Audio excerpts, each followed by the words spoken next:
Hello everyone. Let us start with the another lecture on the extremist. We are in the course of MOOC Swayam on nationalism and constitutional growth in India, 1858 to 1920. Friends, for the last so many days, I have been talking about various uh, topics relating to the Indian freedom struggle, uh, beginning from the British Empire to direct control of the British Raj, and also various constitutional policies in the form of consolidation, which we have seen from 1861 Indian Councils Act to 1892. In between, we also saw the Aligarh movement, as well as also the establishment of 1885 Indian National Congress, as well as the split of Indian National Congress into two, where the much of the propaganda of the moderates happened in the legislative councils, and also the Swadeshi movement in a way provided the opportunity for both of the groups and ideologues to pan out their ideological content into the masses, and and in fact some of the contents or elements of both of the groups were in a way very convincing for the masses, and hence the very common cause, the very common goal of both of the group within the Indian National Congress was to achieve independence. So we have in a way discussed about those, and now let us also see the extremist bloc in the Indian National Congress, and uh, let us let us see that how that what Bipan Chandra or many other writers have been writing, and they have written, and also the notion of revolutionary terrorism, where the violence is a means to an end. Violence can be used to achieve independence. Independence is a goal, seems very distant reality, and also it is distant reality because of the massive force used by the hegemonic, British Raj, and it cannot be convinced to just give independence in the form of right to self-determination. The only possibility or the only goal to be achieved is through violence. That seems a very plausible kind of argument, but within the Indian National Congress, there were critique of the extremist, methods or strategy or tactics of achieving the goal, and hence, there were long debate from the partition of Bengal till 1909, reforms, that what is called Morley Minto reforms. But the activity of the extremists, in a way, was largely on the national scene from 1908 to 1918, where we see, the Rowlatt Act and Home Rule and other kind of, policies to curb the very mission of the nationalist leaders. So let us see that what we mean when we say the extremists. Now, as we saw that the Congress got split into two, and there is rise of revolutionary terrorism. Indian National Congress in Surat session in December 1907, coincided with the emergence of revolutionary terrorism in Bengal. Uh, you know, the moderates which we talked about, the very gentle kind of speech delivery by Gopal Krishna Gokhale, and the forensic skill of Firoz Shah Mehta, which we discussed, in the last segment. These people were in a way the champion of moderation, and they wanted to achieve their goal through constitutional means, and they in a way controlled the Congress, and they had exhausted their historical role and failed to keep pace with the evolving national movement. In a way, they were unable to stop partition of Bengal. They were unable to achieve, many of the goals of the representation of Indians in the, nationalist, legislative council. They failed to, in fact, convince the imprisonment of Tilak. In a way, the very moderation did not work, and also people were kind of, this certain kind of fatigue of people, and hence there's a lack of connection with the common people. Also, in matters of economic and political reforms, there was not much things which were on the table, and younger generation. The younger generation is known for, fashioning their, a certain kind of muscularity, and that what many people write, that the extremists showcase that India has arrived to show its manhood.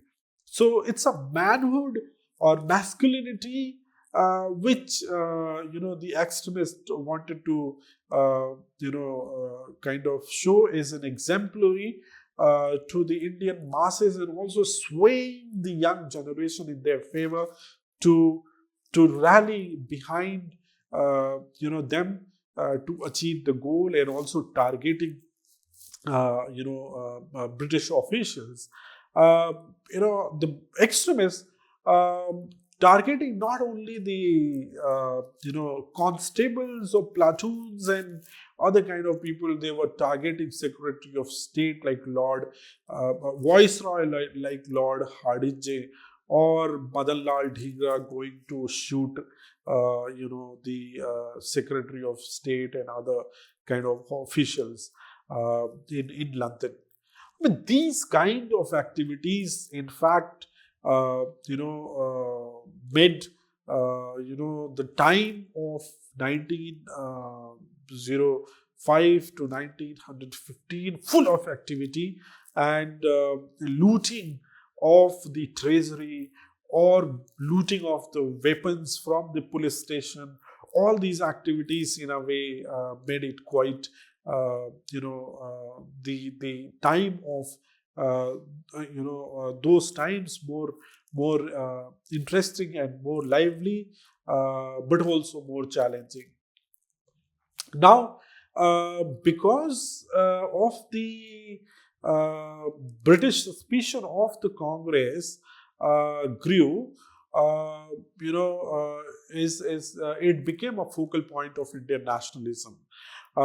British officials they started openly criticizing the Congress, and labeled nationalists as disloyal babus or seditious Brahmins and violent villains. These were the phrases used for the nationalists to uh, just kind of show them that they uh, they are doing in fact a great disservice to the British Raj. They are not loyal. They have been nominated in the council, but they are not. In fact, the civil servants are not. In fact, favoring us, but they are on the salary of the British Raj. And also moderates, though despite their moderate approach, were not spared from British contempt, and in fact they were charged with different kind of sections of the Indian Penal Code, and especially which I have been dealing with, the Sedition Act section 124A, which ultimately in a way was misused and abused by the authoritarian government.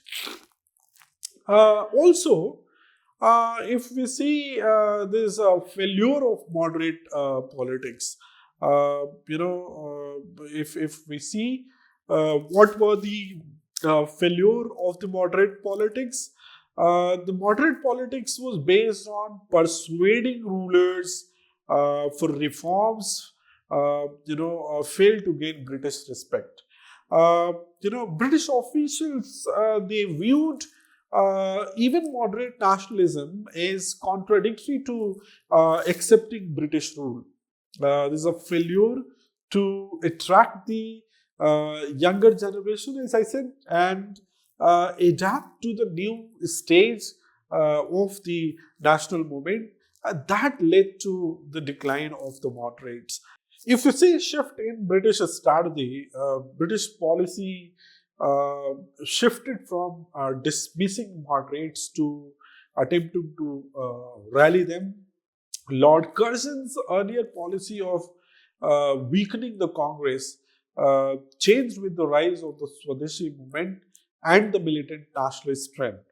And hence, in fact, the British, they employed the methodology of reparation, conciliation, and separation. Basically, they wanted moderates to have a kind of very adamant and antagonistic approach towards the extremists. So they were repressing the extremists, conciliation with the moderates, and again suppressing the extremists. So in a way, it was kind of divide and rule between even the moderates and the extremists. That what the British in a way they employed this methodology. Now, what was that? How they were doing it? This reparation, conciliation, and separation. The British strategy involved this three-pronged approach, which is mild repression of extremists, conciliation with moderates, and again subsequent separation of extremists. The objective was to isolate and weaken the extremists through the cooperation of the moderates. And then these both moderates and extremists, they failed to grasp the official strategy of divide and rule, leading to several reverses from the nationalist movement. So, in fact, sometimes, the moderates were almost approaching to achieve the goal, but because of this divide and rule, extremists were in fact, when approaching to the goal, both were kind of reversing their policies because there was lack of coordination between the moderates and extremists, and hence if combined together, they would have got certain kind of achievement of the goal or the benefits, but they were unable to grasp that what is basically, the official strategy, and in fact the prolongation of the subjugation and subservience. So if we see further, the government bit and split, Lord Minto's government offered fresh reforms in legislative councils in 1906. Moderates agreed to cooperate with the government despite ongoing popular movements of the extremist kind, and also the Swadeshi movement, which we have dealt in the last lectures, and hence because moderates agreed to cooperate with the Minto's government, who was the viceroy of the time. There was total split in nationalist ranks, where moderates fall into the trap of official strategy. So in a way, when British employed this tactic of dividing moderates from militants in later years, the lessons learned from 1907-1909 events prompted later national leadership to remain united despite deep differences, and especially during the non-cooperation movement and also Khilafat movement, when British started employing the same kind of tactics of division between moderates and extremists. The national leaders, they were not succumbed to these tactics of repression, conciliation, and separation, and this in a way bonded the extremist kinds and also moderates kind of leadership, and they resisted by a more cohesive nationalist front in later years. Now, further moving, we see the moderates, versus extremists between 1905 and 1907. There's public debate and disagreement between moderates and extremists during 1905-1907.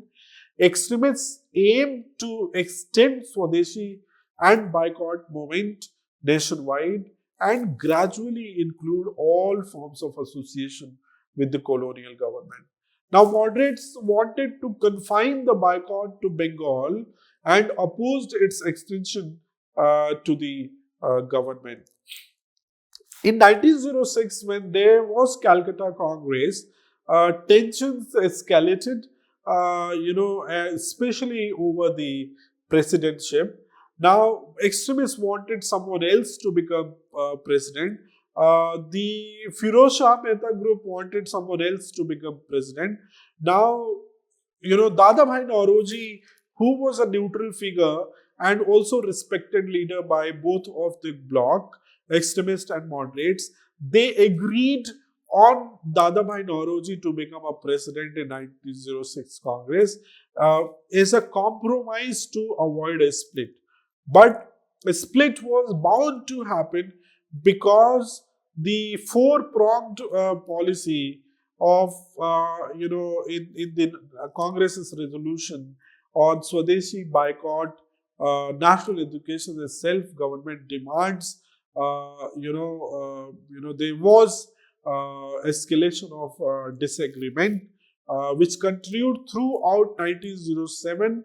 And ultimately they interpreted very differently on these four resolutions, and extremists and moderates viewed each other as political enemies.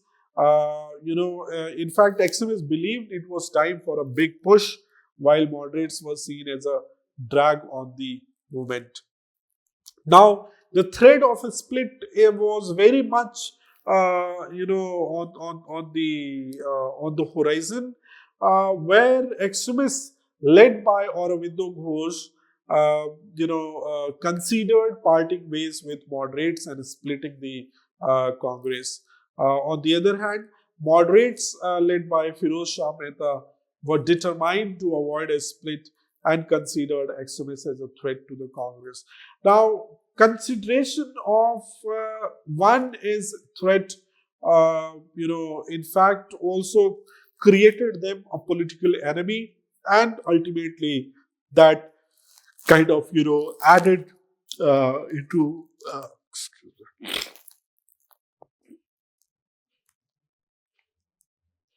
And this particular kind of, consideration of threat as an enemy, gave a lot of fodder to the British officials who wanted this, discomfort between the extremists and moderates to prolong. And this was precisely because of the lack of understanding, where moderates did not realize that the colonial state negotiated with them due to fear of extremists. And extremists did not recognize moderates as their natural defense against repression. So both sides failed to grasp that only a broad-based united movement had a chance of success in a vast country like India. So who were the leaders? From the extremist side, Tilak and Gokhale, who were main leaders of extremists, and moderates who understood the dangers of disunity. Tilak attempted to organize massive support for his political line and force a compromise. Gokhale saw the dangers of a split but was unable to prevent it. A split was bound to happen, which marked by confrontation between extremists and moderates. Now, extremists wanted a guarantee on the four resolution, which actually led to chaos and violence during the session. And this chaos and violence started because, the unknown person held a shoe and police cleared the hall, ending the Congress session, which was a failure, and ultimately rise of revolutionary terrorism in 1907. Now, from 1907 or 1908 to 1918, of course, the extremists were on the national scene. Moderates parallel were having negotiations and activities with the British government. Now, disappointment led Bengal's impassioned youth to embrace revolutionary terrorism. Around 1907, young men sought an outlet for patriotism and expressed frustration with both moderates and extremists. Now, even the violence was out of hand from the extremists because it was not channeled properly, and extremists then failure to provide a positive lead, and practical expressions led to a political dead end. Now, some of the newspapers, which were very important in terms of kind of providing the charge, were Yugantar newspaper, which reflected kind of growing disaffection and the call for forceful resistance. Now, what were the forms of revolutionary terrorism which were utilized for the greater goal?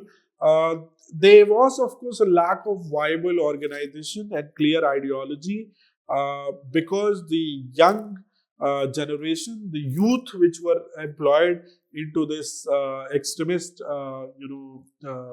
activities, they in fact were attracted towards violence because ultimately they were not ideologically oriented, rather they were fond of certain kind of showcasing masculinity, and ultimately individual heroism and revolutionary terrorism. But there was certain kind of inspiration that these youths were getting through Yugantar newspaper and various other newspaper, where the information about Russian nihilist and populist were kind of published, where people were kind of getting inspiration from that. Also, the initial focus of the extremist activity or revolutionary terrorism was on the assassination of British officials to strike terror into the rulers. So these kind of activities ultimately, in a way, led to digression from the nationalist cause of achieving independence. Rather, the British officials, in fact, became very hard and very harsh on these youths, and ultimately, there's a failure of extremist leadership. In fact, they pray. Extremist leadership praised the youth self-sacrifice, but failed to provide a positive outlet for revolutionary energies. The notion that being a revolutionary meant supporting violent action took root, and extremist, reluctance to criticize the heroic youth allowed individualistic and terrorist conceptions of revolution to flourish, and in a way, the very digression from the movement. Now, from 1908, revolutionary terrorism began with the formation of secret societies like Abhinav Bharat. Newspapers openly advocated revolutionary terrorism. Assassination attempts, dacoities for funds, and secret societies like Anushilan Samiti and Yugantar emerged. The spectacular actions included the attempt on Viceroy Lord Hardinge and the assassination of Curzon Wiley in London. And this, led to contributions of revolutionary terrorism, but also decline, of this, activity, where revolutionary terrorism made valuable contributions to the growth of nationalism in India. Despite heroism, lacked mass support and faced suppression, revolutionary terrorism gradually declined, where individual revolutionaries made a significant impact on restoring pride to Indian manhood. Historical perspective acknowledges their contribution, even though their numbers were small and their actions eventually failed. And then this made, rulers more victorious. Government considered the Surat Congress collapse a triumph, as the extremists was suppressed. Newspapers were suppressed. Leaders like Tilak were jailed, and Aurobindo Ghosh turned to religion, marking a victory for the rulers. Now, the rebuilding efforts between extremists and moderates, failed. Moderates attempted to rebuild, resuscitated the Congress after the split, but failed. Loss of respect and support, especially from the youth, left moderates in a small coterie. Gokhale, though, continued, but the spirit of the Congress was lost, and ultimately in 1908, there was a decline of national movement for a brief moment of time, and after 1908, the national movement as a whole declined, especially because Aurobindo Ghosh noted a shift in sentiment, and the Bande Matram, in fact, cry faded. Bande Matram was emotional cry, but did not actually garner any kind of support by 1908. And release of Tilak in 1914 again marked a resurgence of the national movement. Now, especially because of these movements, government also in a way sensed that they require further kind of divide and rule, and and ultimately some kind of constitutional reforms must be added, where the extremists in a way succeeded in pressurizing, and ultimately government introduced something, but this was ultimately the reform which divided. The purpose of introduction of this reform was to divide nationalists further. So, Indian Councils Act of 1909, which is also called Morley Minto reforms, increased elected members but maintained indirect election. Limited power granted to councils, remained advisory bodies. Lord Morley openly declared the reforms did not lead to a parliamentary system in India, and ultimately the real purpose was to divide nationalists and promote Muslim communalism through separate electorates. Now, this particular separate electorate would be kind of being on the national scene for longer time, till even partition of India into two states called India and Pakistan, and it is basically credited with 1909 constitutional reform, where British kind of initiative of separate electorate has to be credited, where ultimately uh, the the the uh, the constitutional reform was criticized by both of the bloc, and ultimately that led to further escalation of the resurgence of national movement till 18. We see another kind of reform called Montego-Chelmsford reform. So I stop here with the